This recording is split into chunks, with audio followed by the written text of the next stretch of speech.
Welcome to the MetPro Method podcast. I'm your host, Crystal O'Keefe. Today, I am joined by MetPro coach Jessee Davis, and we are going to be discussing counting macros versus counting calories. Jessee, thank you so much for being here today. Hello, hello. Excited to be here. Thank you. Well, I am so appreciative you're here.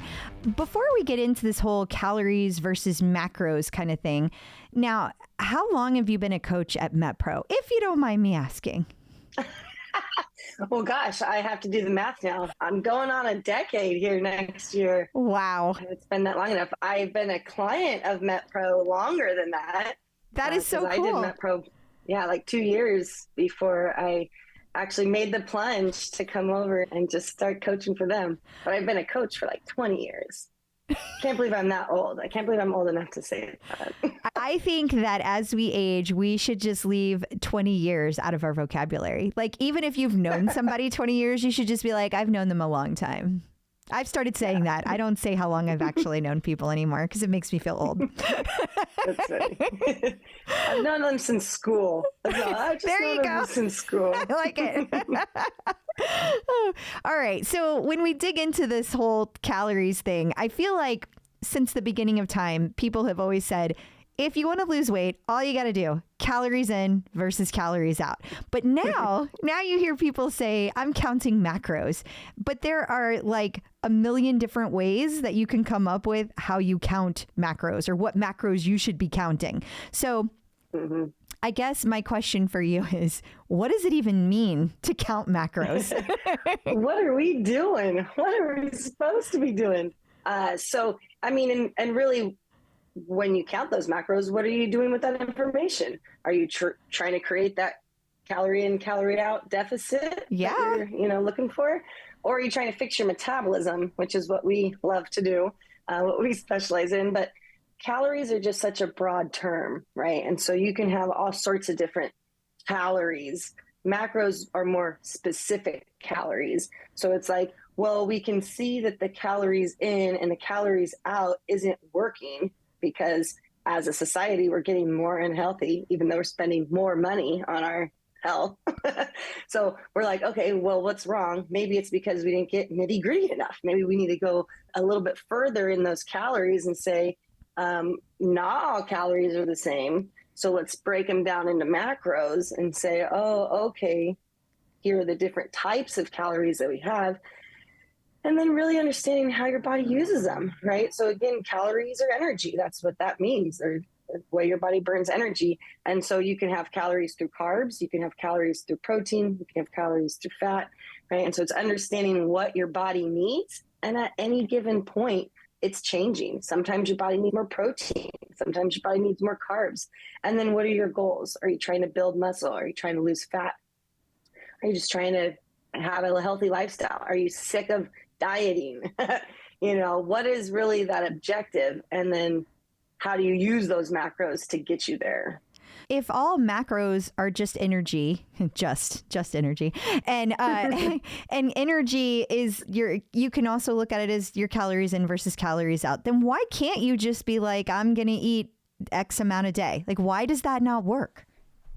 That's right. There's so many answers to that. And I'm going to say it does work.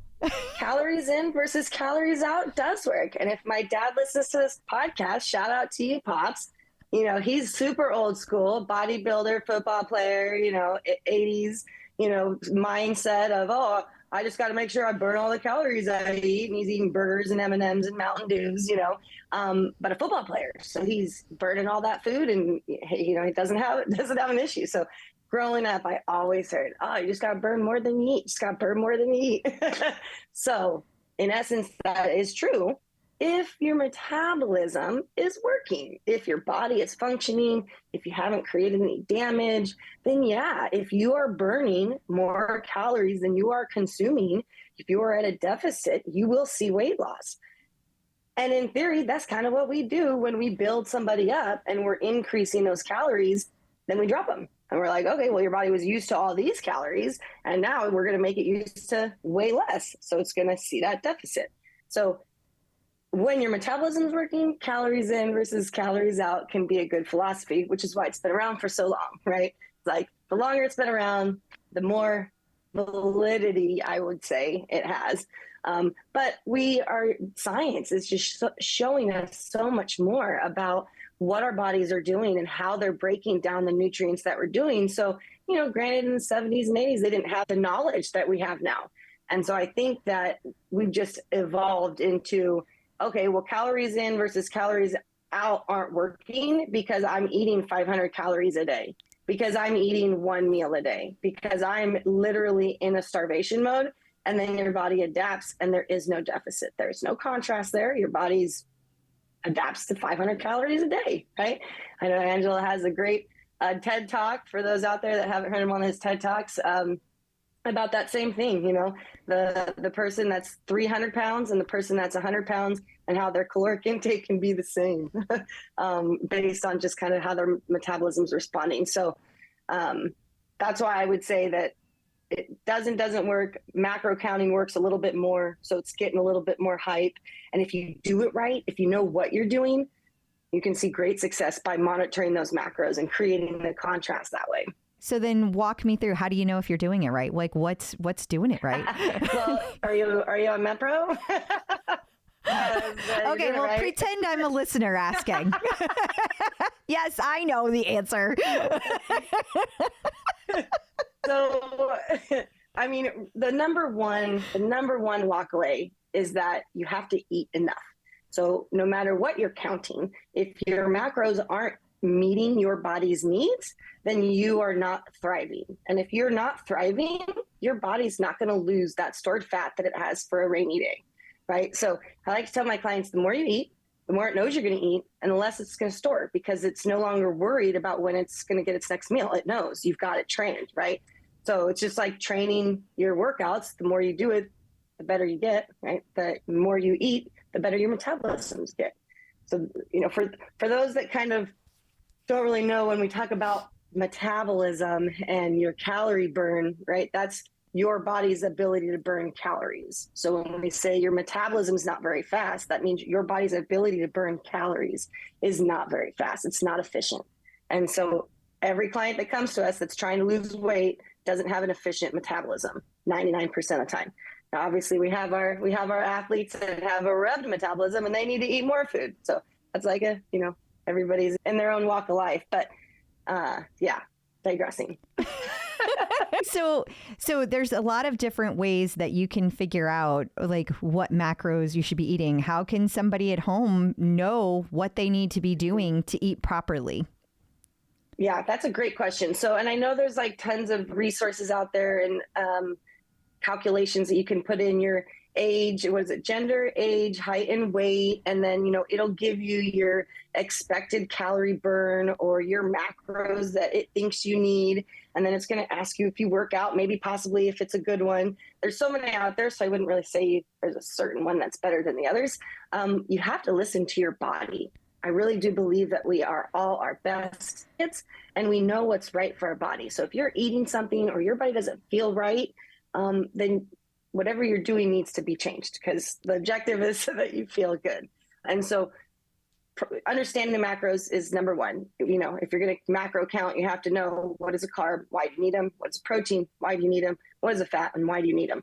And why do you need all three of them? And so a lot of our education is around healthy eating and leveraging contrast through our food by counting our carbs and saying, hey, if my body's burning 100 grams of carbs in a day and then I'm not seeing weight loss, how do I feel? Do I feel like I can eat less? Then maybe you can go to 80. Like, we know our boundaries. It's like you can't go any lower than what's healthy, right? And so those are kind of the ranges. At MetPro, we do say around 80 to 90 grams of carbs is a super ballpark, right? Is as low as you really want to go when you're looking at your carbs. And you can get those carbs through butternut squash and sweet potato and green beans and tomatoes, So when we talk about carbs, there are the vegetable carbs and then there are the starchy, the more dense carbs.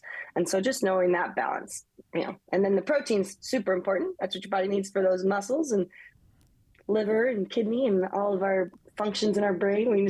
That protein's what we need.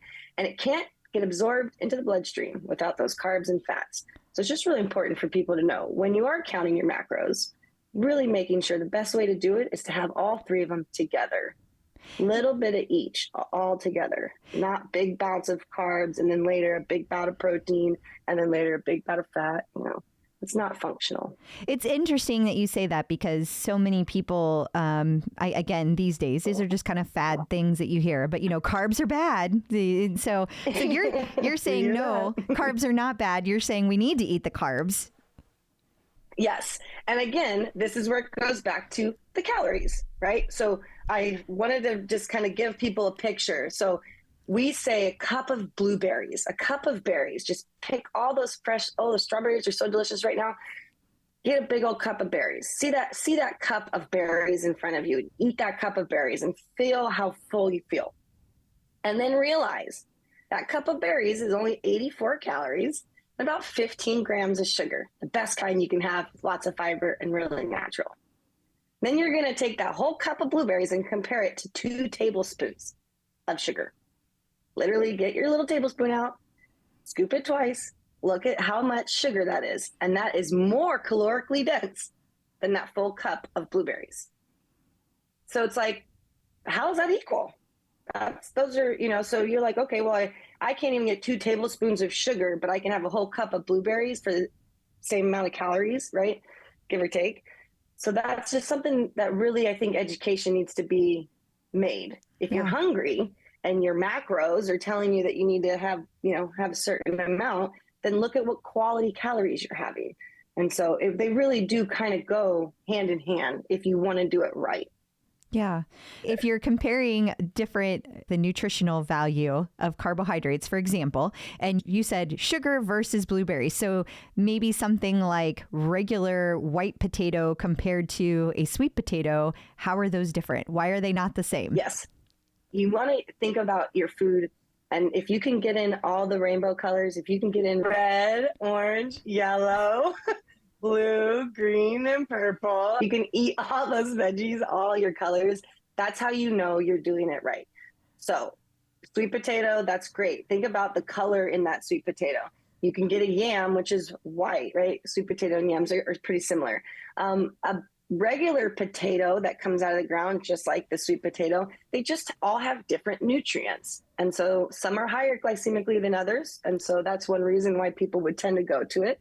I'm not going to say that somebody who eats a baked potato for dinner every night and somebody who eats a baked sweet potato for dinner tonight isn't going to see the same result.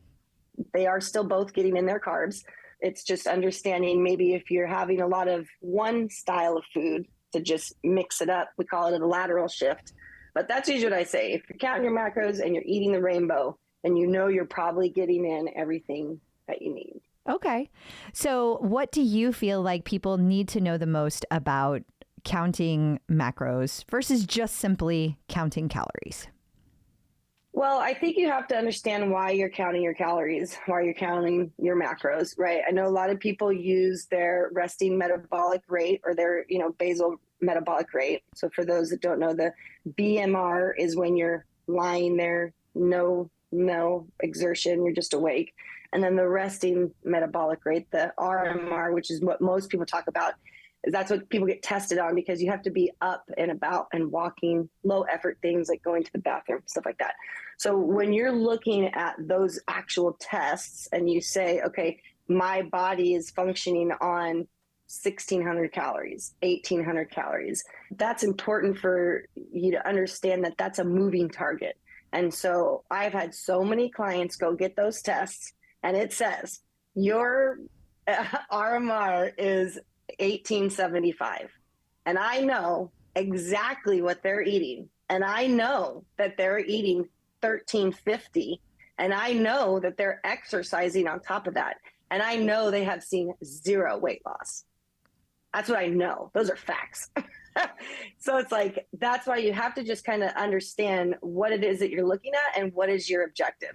So if your objective really is to lose weight, whatever you're eating, if you're not losing weight, most likely you're under eating and you have to start eating more. You have to start creating contrast. And then vice versa, if your goal is performance, then you're probably not eating enough and you need to eat more. So that's usually what it is people, they think the food is bad. They think that we need to stay low, and really only when the metabolism's working. The metabolism's working, then yeah, drop those calories, drop those carbs, and lose that weight if that's your goal. But if it's not working, you can bang your head up against the wall, cut those macros all you want. But if your body doesn't see that contrast, it's not going to do anything. So is there anything that we haven't covered about this that you want to make sure people know? Let me look at my little to-do list. I know we want to talk about the types of calories and the type of carbs or macros. So those are just super important. And then just knowing, like when you look at processed food or you look at high sugary foods, so just try to stay away from sugar. I think sugar is the enemy. Can I say that? Yeah. That's a macro, cut that sugar out. Well, and it's interesting because sugar is in a lot of things that people don't know sugar is in. I mean, I remember when I first started MetPro, I was like, there's sugar in ragu? What? Why is there sugar in ragu? What is happening? That's so funny. Your ragu is my peanut butter. I remember even like when it says all natural, for those listeners out there that have all natural Skippy peanut butter because your kids love it. They add sugar to it, and peanuts already have sugar. So you don't need to add sugar to something that already has sugar in it, especially, right? It's like they're already sweetening it up. Right? So I know. Are there any tips for how to avoid sugar? Read those labels. Read your labels. If you really want to know how to eat better and you want to look at your macros, look at those protein bars that you have. Make sure those grams of sugars are less than 3, really. I mean, 5, you're stretching it. 10's absolutely no. Look at the protein in the protein bars, right? If it has less than 7 grams of protein and it's a protein bar, that doesn't count. Like you need protein in your protein bar. And is that all sugar or is that added sugar? All sugar or added sugar? Great question. That is added sugar. So say, for example, your protein bar has fruit in it, right? So it has dried blueberries in it, or it's got, raisins in it. So you can see in the ingredients that it's going to say almonds and dates, right? Egg whites, right? If it's an RX bar. So you can read those ingredients. That's the second tip. So first, kind of look at the nutritional facts, see what you're working with. If it's delicious, look at the sugar content. Protein powder is the same way, right? You think you're doing something healthy. I hate to knock on Arbonne, but that was one of my favorite protein powders. It was so delicious. And then I was like, oh, look at, I think 7 or 8 grams. And again, there's just no need for that. And there's sugar in everything. So if you can cut those little areas and don't have the sugar is an addicting thing in your brain. So the less sugar you eat, the less you're going to crave it. So it really does. It just kind of comes back to read that label and make sure your food is balanced. So if you're grabbing something at a gas station, see if it has a little bit of fat, a little bit of carb, a little bit of protein. And it's usually easy to find carbs and fat. So what are we looking for? Protein. Right. And jerky. You can't get jerky because they add too much sugar to it. Yeah. So you gotta read those labels. So the intention is there to go into the gas station and grab my jerky and grab my almonds and walk out. But if you grab the honey roasted almonds and the sweet teriyaki jerky, you have failed your body because it's going to have too much sugar. So just be mindful. Yeah, that's a really good point. And when you talk about the craving more sugar, it is a endless cycle. Even if you're eating and you're keeping your weight, if you're constantly fighting that craving, are you really winning? Because you get used to eating food without the sugar in it. It tastes great after a while. And then whenever you eat something that does have a ton of sugar, you're like, whoa, so much sugar. Yeah.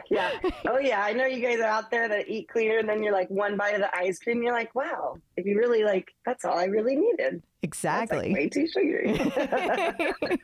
I think what just made me think of it was also your meal timing. So people that do their macro counting or calorie counting and or both, that meal timing is another part I think that people really, I don't want to say they forget about, because I think they're very mindful when they say, I'm going out to dinner tonight, so I'm going to save all my macros and I'm going to save all my calories, right? And so that's one thing that I'm definitely talking a lot to my clients about is get that mindset out, because that's not how your body works. Your body doesn't say, oh, I'm going to now burn 3,000 calories in one sitting even though I only can functionally burn maybe 300 to 500, so you have to know that if you can give your body the food that it needs every couple hours, take that 100 grams of carbs that you get through your day and eat 25 and 25 and 25 and 25.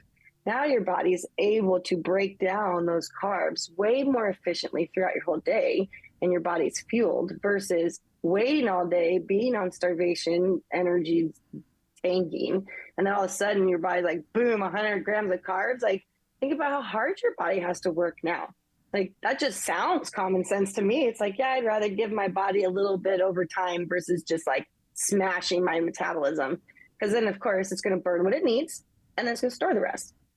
That's why kind of the way we do it is just like your body only needs about 30 to 60 grams of carbs, 30 to 60 grams of protein, and even like 10 to 30 grams of fat at each snack meal. Like, that's a super ballpark, but like if I have my clients that are going on maintenance and we have their metabolism fixed and it's just about, sustaining their hard work and keeping that weight stable, which is the second part of the battle. How do we maintain? That's what I'll say. Have those ranges, and as long as you stick to those ranges, your body's going to be fueled. It's going to have what it needs. And listen to it. If it's hungry, eat.